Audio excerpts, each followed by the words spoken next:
Welcome back into the Sports Source. This segment of our program brought to you by Games and Things. If you're hoping to build an entertainment room or a man cave, then go to the Ultimate Man Cave store, Games and Things.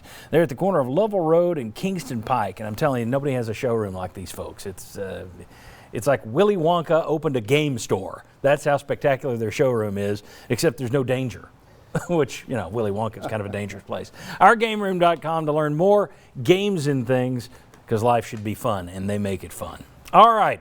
Gentlemen, Joe Milton struggled with the deep ball and had 4 bad overthrows, though he also had Jalen Hyatt drop a touchdown on him.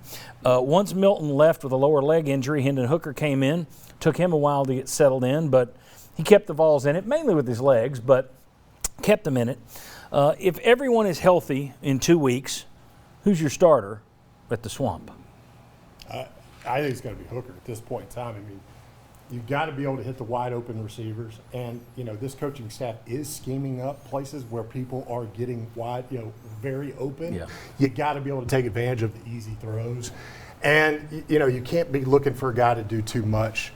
I think this coaching staff called a better game with Hooker in the game that was more tailored to what they were looking to do. So I just think without the big arm thinking we're going to hit every big throw, I think this is a better quarterback for what they need to be looking to do. See, that you know my feelings. I feel that why haven't you been doing that with Milton? I don't understand. I think they're so in love with Milton's arm.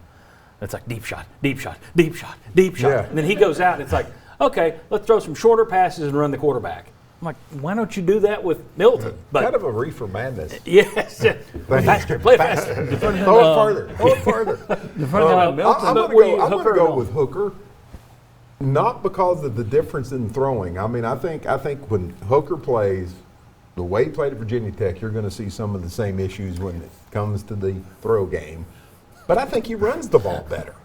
I think he looked better running the ball than Milton did. So if that's going to be a bigger part of your game, quarterback running, then I'm going to go with Hooker. Gentlemen? I'd go with Hooker also. He had 250-yard rushing games at Virginia Tech. He is a better runner. I thought he just showed better command of the whole offense, too. I thought he played well. There was a deep throw to Warren that he hit, who was wide open, and then Warren got wide open and Milton missed him. And that's just the kind of play you can't have out of Milton. And what was interesting about Milton, he completed 7 passes. Every one of them was under 20 yards. I thought that was right. But they kept throwing deep. And yes. I'm like, well, okay. But anyway, I would go with Hooker. I just thought he played well enough to deserve to be the starter right now. And when he didn't look good, the offensive line played a big role in that. A couple of times he got the ball and just had no chance to do it. Yeah, and you have to throw out his first series in there. Just looked. He looked like he hadn't been on the field in a while. Josh. Yeah, I lean Hooker as well. Veteran, he's played in these type games. SEC is a little different, I know. But the turnovers are a little concerning. But I would also think if you've decided, okay, we'll go with Hooker and see what we can do, and you have 2 weeks to get ready for Florida, then you hope that gets cleaned up, and his experience would start to help with meshing with the offense. So I'd lean with Hendon Hooker. Okay, so everybody goes Hendon Hooker. You may see another guy against Tennessee Tech this week. Let's put up the graphic here. Harrison Bailey remains in witness protection, apparently. No one knows what's happened to him. Just a reminder, I think people have forgotten this. Here's what he did just as a starter against 3 SEC foes last year. Texas A&M, Florida, and Vandy.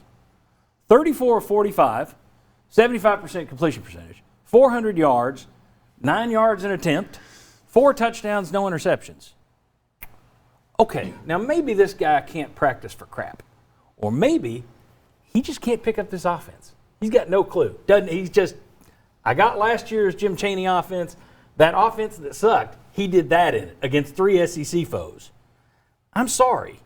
Unless he's out there tripping over his own shoes, he deserves a look. And now maybe they've said, we suck too bad. We have to have a quarterback who could run. They didn't do that with Drew Lock at Missouri. Maybe they didn't feel they needed a quarterback who ran at that point. But unless they have said, we must have a running quarterback, which isn't what they said to the media before the season. No, it's not. In fact, it was 3rd on the list. Well, accuracy, decision-making, and mobility. So if they have decided now that, oh, gosh, we are doomed without a running quarterback, then okay, put him aside. If not, at least let him go out there and let's see how bad he is. Because those numbers look better than anything Milton or Hooker has done against non-SEC foes. A lot of fans agree with you, by the way. The Bailey calls have started, no doubt.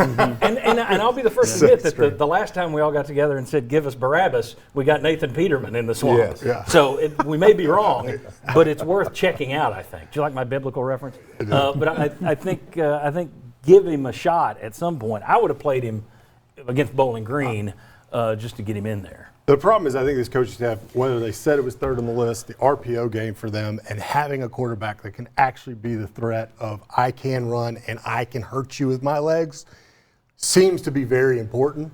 And so if that is the case, that is why you're seeing the two guys they're going with. Drew Lock started every game in 2017 from Missouri. He had 48 carries. And how many of those were sacks? It may be part of their game now, wasn't then.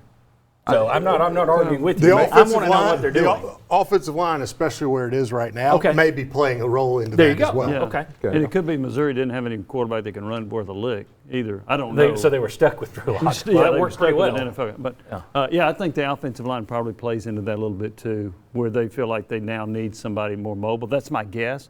But going in to the season, I thought Bailey would probably be the starter because of the numbers you put up, because of his accuracy. Yep. For whatever reason, they see it differently right now. And if I'm him, transfer portal in 3, 2, 1. And what are you waiting for? I mean, if they don't play, and here's the thing: if they send me out there against Tennessee Tech and then bury me again against Florida, I will not be on this campus in October. I'm gone, and you guys can fend for Agreed. yourselves and hope nobody gets hurt because I'm gone. And I just think accuracy is the underdeveloped part of this. I mean, if you look at the great quarterbacks, regardless of whether they're Dan Marino and just stand there or they're Mike Vick and can run all over the place, you make it by being accurate when you throw. And I just see my that view. being undersold. Agreed. And again, he may go out there and do the Nathan Peterman thing if they put him in. I mean, he could. But I saw enough against SEC opponents in the games he started to say he at least deserves a shot. Let's see if he goes in and soils himself the way Peterman did. But anyway, that's not their view. That'd be hard to do. It's the only time I've seen a man literally turn into a puddle. Man, he's still in the NFL making more money than I'll ever see in my lifetime. Bob Hodge, thanks for being here today. Good luck to your Vikings. Thank you very much. When we come back, let's talk about rapid fire questions. We're going to talk about depth on this team. We're going to talk about exciting losses, deep shots, and how Jabari Small got hurt. All that next on the Sports Source. Come on back.